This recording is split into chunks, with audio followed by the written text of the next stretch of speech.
Hello everyone, it is Barys Media and we are having broadcasting in English. And my name is Nigmet Ibadildin and we start our interview with Mr. Rosen. So Eshel, can you introduce yourself? Can you tell a little bit about yourself to the viewers of our channel? Of course. My name is Rosen. I'm the second year Erasmus Mundus student studying in Kazakhstan. So last year I studied at the University of Glasgow and the University of Tartu in Estonia. And now I'm doing the second year of my master's in area studies, focusing on Central Asia. And in KIMEP, I'm specifically studying international relations. So you are right now in KIMEP University, master student doing your master dissertation, yes? Yeah, exactly. I know Eshel really well. He's my student. Yes, he was in my class. And can you tell kind of in detail why you decided to come to Kazakhstan specifically? Yeah, so when I entered this program, I was kind of interested in learning about the whole region because it focuses on the whole Central Eastern Europe and Eurasia and Russia.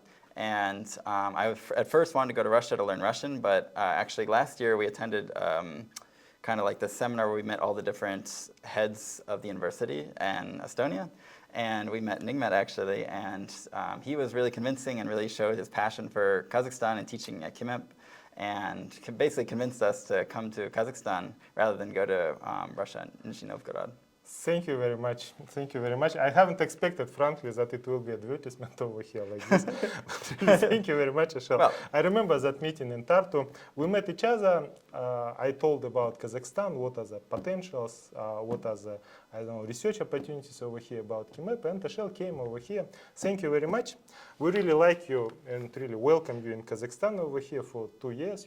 And usually, all Kazakhstani people, because of our Soviet paranoid past, I would say, they think that all Americans here, they come with some special mission or purpose, or I don't know, mission completed, mission impossible. So everyone basically thinks that Americans who are coming to Kazakhstan, they are really spies. Can you tell us a little bit about this? Have you ever faced it in Kazakhstan, this kind of fear, suspicion? Can you tell us something about it? Because we have to really tell about it. I cannot miss this topic. Yeah, I think once almost every Kazakh that I've gotten to know, they almost always ask me at some point if I'm a spy. It always comes up at some point. And no, okay. I'm not a spy. I haven't asked, frankly. Yeah. Okay. Because I know. Mm-hmm. Yes. So why they're asking? Can they explain themselves? I don't know, I think there's a big difference in terms of Kazakhstan and US and what people know of Kazakhstan in the US, and a lot of Kazakhs idealize going to America, and so it's kind of a distance in terms of thinking that Americans would ever come here, even though it's such an amazing country and place, and I'd recommend it to all my friends. To come here? Yes? Yeah, of course. So what did you like in Kazakhstan then? Usually after spy question is answered, people ask, what did you like in Kazakhstan? Everything. I mean, the people are so friendly. They always help, and whenever you need something, they're always willing to talk to you. They don't just kind of push you away. They're really friendly. I mean, most people don't know I'm American, so they're just kind of treating me as another person, which is kind of nice. You know, they don't really see me as a foreigner most of the time. I don't know. Just in general, Kazakhs are really friendly, caring people. My girlfriend's family, for example, have been super welcoming, super nice to me. And I'm just a foreigner. They've never really met me before that. Mm-hmm. So you have a Kazakh girlfriend, which is another kind of topic. We will talk about it, but I have kind of really some small remark. People are friendly to you, Kazakhs are friendly to you, and they're not friendly to me. Any problem about it? I mean, I guess it's what situation you put yourself in. I don't know, for some reason I'm always gravitated to for questions on the street. If someone needs directions or they're looking for help, they always come to me. It's they see a whole crowd of people and they always find me in the crowd. I don't know if I just seem I'm out of place a little bit or something, but yeah, I'm always willing to help and everything. It's not they want something, they're just looking for a little assistance. Mm-hmm. Yeah, thank you very much. Really, people are friendly over here. They try to take care for each other. Yeah. It is true. Now, can you tell us a little bit more about your studies, master studies, your topic of your research, because you prepared a dissertation at University of Tartu. For people from kind of past Soviet Union, they know that University of Tartu also it was a superstar because Lotman was over there. It's one of the oldest universities in former Soviet states and so on and so on. Yes, yeah, please. So the focus of my research is Kazakh national identity. And I'm kind of reorienting the discussion around Kazakh national identity to rather look at the causes of national identity or nationalism in general, which is kind of the usual focus of nationalism studies and look at how this national identity, in whatever state it is, affects individuals. So I'm kind of taking like a few different concepts related to national identity and examining how these variables I use affect individuals in like their consumption of domestic or international news, their favorability towards neighboring countries. So I look at Russia, US, and China, so how they view these countries based off their national identity, and just if they believe the country is headed in the right direction or not. So yeah, It's three main parameters, yes? Yeah. What do they do in everyday life? What do they think about neighboring countries, including US, which is not neighboring, but still one of the superpowers. It is everywhere. And the third one, it's about the news consumption, yes? Yeah, international. And where are we going? Yeah. So this one you just invented by yourself, these three parameters, yes? No, it is based on certain literature. Yeah, so it's based off Central Asia Barometer survey data. So I basically took questions from their pre-existing survey and kind of made it fit the variables that or like the theories that I'm using. So I connected their questions to theories that I'm employing. So basically I'm using three theories: banal nationalism, everyday nationalism, and regional identities. So banal nationalism is kind of like this implicit actions that you do related to your national identity. So like food consumption that you do, like if you eat plov versus, I don't know, like cutlet, like those are kind of like two kind of... Cheeseburger. Yeah, cheeseburger, for example. Those are kind of like an implicit decision. You're not really thinking about it, you just do it because you're hungry, but like it's influenced based off like, you know, how you grew up, what you consumed when you were younger. Like if you grew up eating one more, now you have a preference towards that, and that's kind of like banal nationalism. Whereas everyday nationalism is kind of like this active choice to purchase or consume products because of your stance. So kind of like a prominent piece of literature I'm using that relates to this is Estonian products that have like the Estonian flag or like the Estonian like landscape on it. This is supposed to be like Estonian versus like just general. Nationalism by choice, yes? Yeah. First is by habitual one, yes, Yeah. how you were raised, your cultural, I don't know, family things.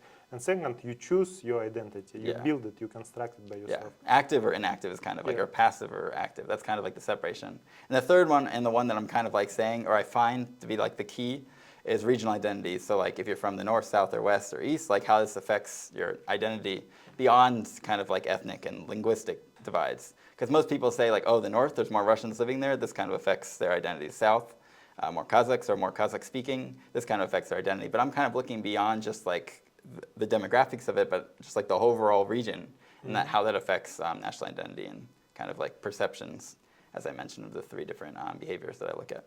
Because Kazakh national identity right now, especially in the context of war of Russia with Ukraine and with a strange Russian kind of evolution right now, it's a very painful question for Kazakhstan as well. Even after 30 years of independence, we are struggling to construct it because anyway, identity is not fixed. Yes, it's only every time, every generation, every person reinvented. Yes, and in Kazakhstan, have you felt that identity is also a big social kind of meaning over here? When you had any interviews, I don't know, actions with the people? Yeah, so I think like it really depends who you're talking to. I think some people are really passionate about their identity. And Kazakh, really, yes, Kazakh songs, Kazakhsha söyle. Yeah, and like they're really making it like, you know, important topic for them. But other people, it's more of like a passive thing. Like it's still important to them, but they're not really talking about it. They're not posting.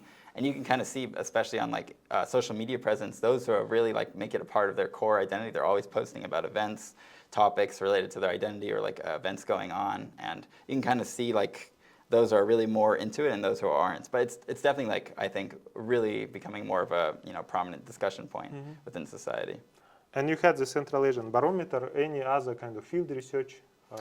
Yeah, so I did primary or secondary data? Yeah, so I only use Central Asia Barometer, at least in terms of data, because I was doing statistical analysis. So I basically took like 3,000 respondents, like 2 survey waves from 2017 and 2020, and did logistic and linear regression on this data. So I basically analyzed across all of the respondents what were the trends. So that way I can kind of look at a huge range of population rather than just looking at like, you know, 20 to 50 people, which is usually what happens with interviews. You kind of get like a small, you know, sample size, whereas I was trying to look at like a huge sample size. And within that, I looked at different regions. So in my data, I have like a pretty good distribution of respondents from different regions within Kazakhstan and different ethnicities. Pretty similar to kind of like the ethnic composition of Kazakhstan. So there's like predominantly Kazakhs, around 65 to 70% respondents like 15 to 20% Russians, and then smaller ethnic minorities as well included.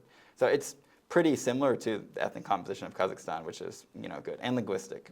So. You mean that it's representative data in the Yeah, sense you which want to prove, it yes? might have not been. I just took it could have been pretty unrepresentative. It was just a good coincidence that it was. Because I didn't know this beforehand. It was after when I was just checking over the data to see how it would match. Because if it wasn't representative, I could have said, oh, that's why I saw this in my data, or like this result came up. But it was quite representative. You could have said that it is just limitation of my research. Yeah, yep. But in reality, it kind of coincided. Yeah. Yes, I see. And in case of like quantitative versus qualitative research methods, it is based on quantitative. You were looking to the regressions. Yeah. And what was the software you were using? How was it kind of? Yeah, please. Yeah. So basically, with the help of my advisor, we recoded the variables in Python and then imported it to R. So most of it was done in R. All the analysis was done in R. So basically, I took 2 survey waves, so it's 2 data sets, and combined them together. So I had to change some of the questions because they were 3 years apart. So there was a little bit of differences between the 2. But basically, once they were the same or very similar, I just did all the analysis in R. So it was first Python, so Yeah. you were selecting the variables, yes, so the meanings. And then you were finding the regression things in R. Yeah, yes? all the analysis was done in R. It's just basically I was turning survey questions into variables, so how they matched, and I was kind of simplifying the responses. Because I was doing mostly logistic regression, which kind of requires a binary set of options. Yes, no. Yeah, so I had to get rid of this, other, all these smaller options and put it into 1 to 2 for most of the variables I tested. Yeah. So what are the results? Yeah. Yeah, drink your water. So basically, I had 3 variables that I was basically testing that kind of matched these 3 theories that I talked about: everyday, banal, and regionalism, and how these theories affected these outcomes. And the outcomes being consumption of domestic or international news, how you felt like the country going in the right direction or not, and favorability towards Russia. These were the 3 outcomes that I looked at, or the dependent variables. And so I found that what language you speak at home, or basically Russian or Kazakh were the main 2 I was looking at, had a certain degree of influence. So those who spoke Kazakh had a stronger level of national identity in 2 of the models I tested. And those who were from the south, or the regional variable, was significant in all 3 models. So basically, the regional identity was the strongest variable I tested. And actually, I found in my measure of favorability towards Russia, those who were living in Almaty had a less favorable view of Russia. Okay. Yeah, and those who lived in Astana had a slightly more favorable view of Russia, which I kind of thought was interesting, because that was not hypothesized at all. And that was kind of an outlier. I was predicting the South and West would have a weaker view of Russia due to having a stronger Kazakh identity. But that was my prediction, and ended up being a bit different. Almaty and Astana were the 2 significant regions. Yeah, so I have it broken down into cities or regions plus Almaty and Astana. Yeah, is kind it's of 15 regions plus this Almaty, Shymkent, and Astana. Yes? Well, no, I basically combined all of that together into north, central, south, east, west, and then Almaty and Astana. I see. Yeah, just so it's more synthesized. Because Almaty still is 10% of population. Yeah. And Astana is I don't know, 8-7% of population. Yeah, so it's expected that there's overlap between the cities and the region, but still they're independent and kind of in that variable, the south wasn't that significant in favorability towards Russia, but Almaty was in terms of being lower in favorability. So I mean, it is noticeable, yes? Yeah. Statistically, it is noticeable. Yeah. Okay. Yeah. Those are my findings, basically. I mean, you just found any explanation why Almaty is less favorable to Russia? Maybe because of distance? Yeah, so part of that to me, at least in my explanation, I was saying that Almaty is more multicultural in terms of a lot more ethnic diversity than Astana, and I think Astana is also the political capital. And so although it might not have all these direct connections, they're not still part of the Soviet Union, but they still have very close ties between Tokayev and Putin, and so there's still a relative closer political connection than Almaty, and this kind of influences the individuals that are living there to a statistically significant degree. I mean, how noticeable is it between individuals there and here? I'm not sure. that would, I think to really test that, you'd have to interview like a significant number of people in both cities and kind of see a difference. But yeah, to reconfirm. Yeah. Kind of. Yeah, or to run another survey. And also, like my survey data is from 2017 and 2020, which I think is kind of significant considering what's happening. It's already historical Yeah. kind of in a sense, because after war everything has changed. Yeah. 2017, 2020, it's Yeah. like, yeah. But it also It's dynamics, yes. yeah. But any difference between the years, by the way? Yeah, not significantly, no. In some variables, like favorability towards the government, a little bit more in 2020, which is kind of surprising. But across the other two variables, not too much. No. Yeah, because two events, I think, changed completely the landscape. It was counter events, and it was, I think, this war with, of Russia and Ukraine. Yeah. Yes. I think this really speed up all the identity questions in Kazakhstan. Yeah. A lot of people, you should actually choose a side now. Yeah. Well, although my data isn't like contemporary, it still includes like the transition from Nazarbayev to Tokayev within that time frame. So it is still interesting in that regard. Yeah. Yeah, it's because 2020, it's already kind of Tokayev things, yes? Yeah. So what was the most interesting, exciting part of your research? I mean, because if you are doing academic research, for the outsiders it looks boring, but for people who are doing it, you have to have passion. So what was interesting? Yeah, so I never really became bored of my topic, which is something that happened to me when I wrote my undergraduate thesis. I guess it's kind of like a pretty niche field of literature. Like I really got well acquainted with like almost all of the main authors within the field of like Kazakh nationalism. I thought identity studies. No, Kazakh nationalism. Oh yeah. Yeah. I mean, there's like a few authors that are like really core to like the field that are really producing like contemporary pieces that. Yeah, name them. Dina Sharipova, Rico Isaacs. I forgot her name. Mention me. Why? Morel Laurel. Nigmet. No, I haven't wrote anything yet. I haven't published anything yet. Well, maybe you'll be signing mine, so you'll get somewhere in there. Yeah, so there's like a few that are really like at the core of it, at least making really contemporary articles that are really interesting to kind of get well acquainted with. And so even though like I've been working on it for a long time, it's not really too boring. And I think the fact that I did statistical analysis made it so I didn't read as much. Like a lot of my friends have just been writing and reading and reading and reading and reading, and I'm just trying to like hit the word like amount. Like I'm not trying to like write infinitely. Like I'm just trying to hit 20,000 words, which is difficult because so much of it's statistical analysis. Because you have to prove your regression is correct. I mean, regression is over there, but you have to see it to the coefficient, yes? Yeah. Yeah, if it is there, so I make a statement. Yeah. So conclusions, limitations of the research again. We said that it is a bit historical, but still any other things? Yeah, so that's like probably the biggest one. My data ended in 2020, whereas I think analyzing Kazakh national identity is really contemporary and should be done with like the latest data available is 2023, but I think it's also interesting to see it before Kandikantar and like the war in Ukraine. Yeah, dynamics. Yeah, and so maybe I think it's a limitation, but a future research that does it like today would be interesting to like compare to the two. I think also kind of not doing my own survey because I didn't really know I was going to do statistical analysis in the end. That was kind of like a later decision. At first I wanted to do interviews, and so I had to kind of fit the questions that were already existing in Central Asia Barometer to my own research, so that was kind of a limitation, but they had pretty good questions. But for example, the behaviors that I was looking at, it wasn't like explicitly national identity tied. Like consumption of domestic media versus international media, like it's connected because international is mostly Russian, so it's like Kazakh versus Russian. Yeah, when we say international, it means that over border. Yeah, but that's like related to the options within the survey. It could have been, more international oriented for sure. But similar research that looks very specifically like they ask individuals like what is your like Kazakhstani identity, like I think it goes too niche, like it's too in detail. It kind of misses some of like the behaviors and attitudes related to this identity, which is what I'm focusing on. They say whatever they want, but in reality, what are the habits, what are the actions they pursue in a sense? Yeah, so mine's kind of a bit connected to that. It's kind of like how this identity influences their everyday life and actions they take rather than just like this identity on its own. Which, because that can be a bit arbitrary in terms of like, quantifying it. You should not only declare, but you should act as well. Yeah. Yes? Okay. So, any things about, cultural shock? Because America is somewhere, you said, far. Yeah. It's first economy of the world and so on and so on.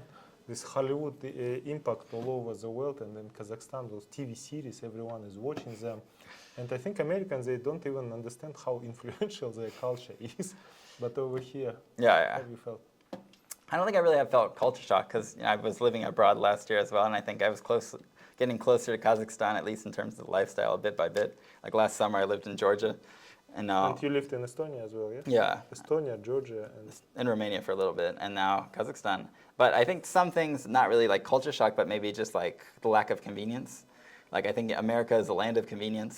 Like anything you want, you can get with super like convenient and ease. So if I want like anything, you can either order on Amazon, it'll get there even potentially the same day.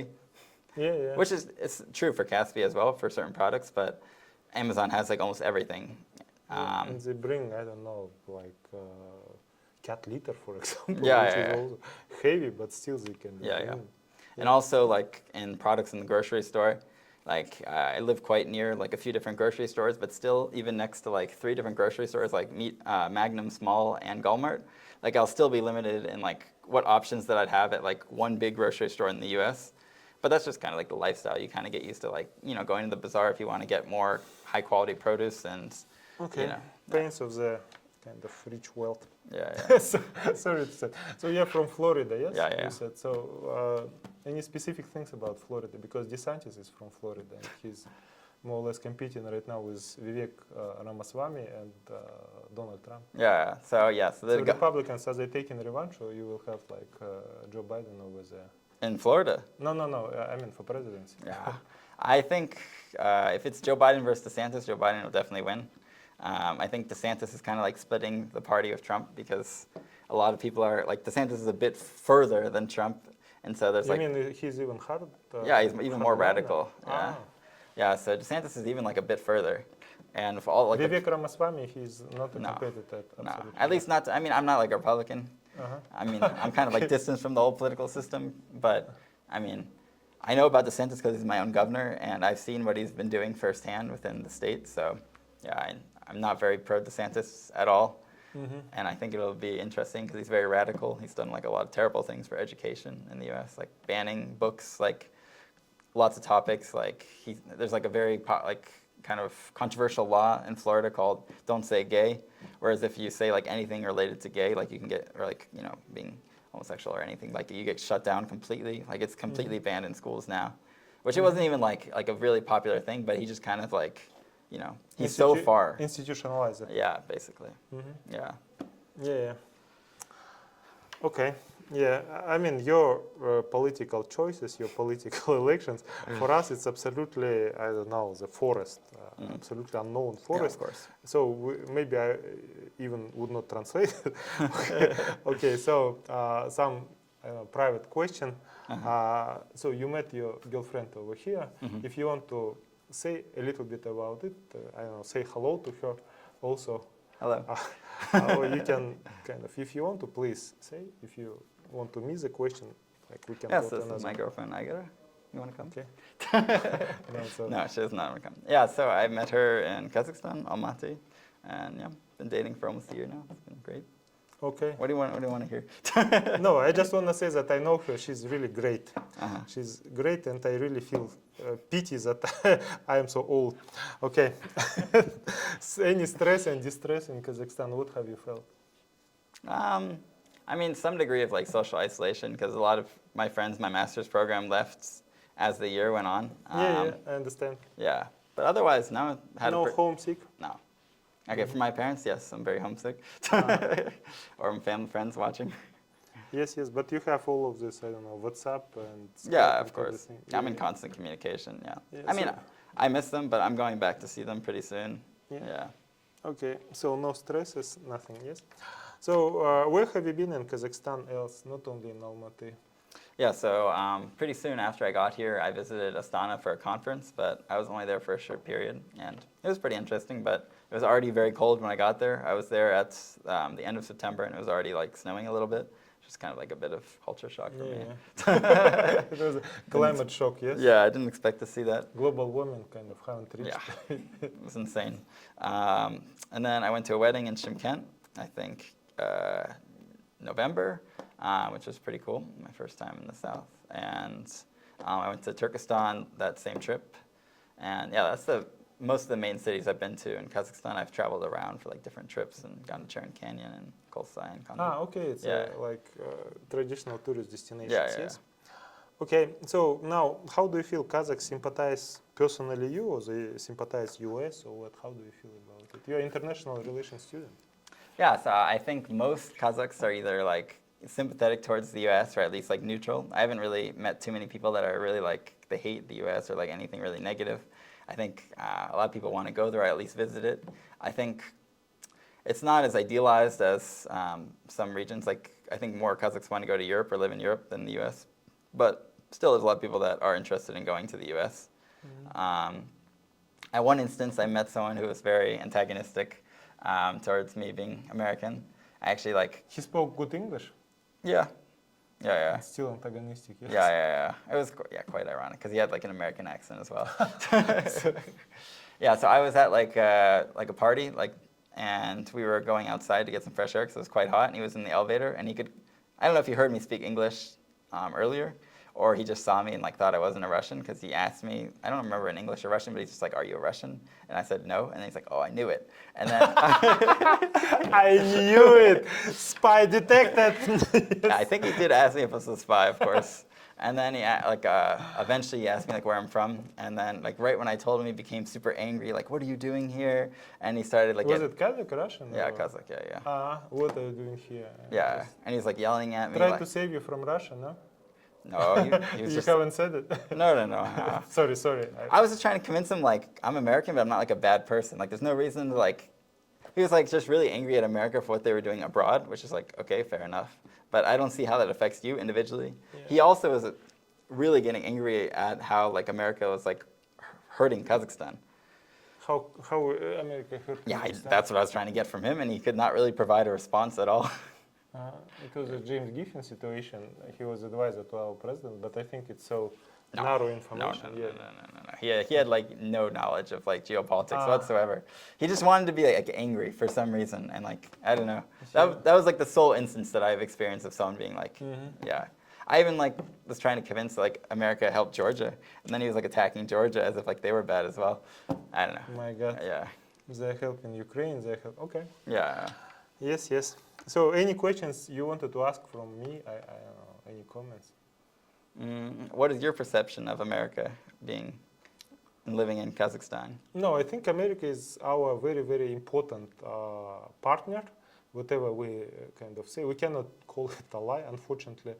But for United States, Kazakhstan is not on agenda altogether. Whoever over there, DeSantis, Biden, Clinton, Bush, Jr., Erdogan, Kazakhstan and will have the same place in American international agenda. Not the first, not the, the last one, but Kazakhstan is pretty safe for Americans. It is supplying oil, it's, respecting all these property rights. Maybe these contracts will be renegotiated because they're really absolutely unfair and they're non-transparent, but it is a question of negotiations. It doesn't affect government or state-to-state relationship. It's a question about the corporations. And still, I think US and their support for territorial integrity and sovereignty of Kazakhstan is very important for us. And also for Kazakhstan, I mean, US is still like one of the most important political, economic leaders of the world. And our authoritarianism over here is kind of, we are not attacking, I mean, it's more or less in certain frames. We are not attacking anyone, we are not threatening anyone. We Qatar events, definitely it was a huge tragedy. World haven't noticed it. In US news it was published a little bit, but we understand it's not white world in a sense. And for us, I think still US is quite important. A lot of Kazakhs, they live in US. I was in US, I don't know, many times, 10, 15 times maybe. So as far as I understand, US is very important for Kazakhstan. And I think we maybe want to have more attention from United States, but we need to work more about it by ourselves. So I think our relationship are more or less in kind of good enough. Blinken was over here. The previous, who was it? Previous state secretary. No, I don't remember. Yeah. Under Trump, yeah. Yeah. How come? Pomano? No. Yeah. Pompeo. Pompeo, yeah. He was over here.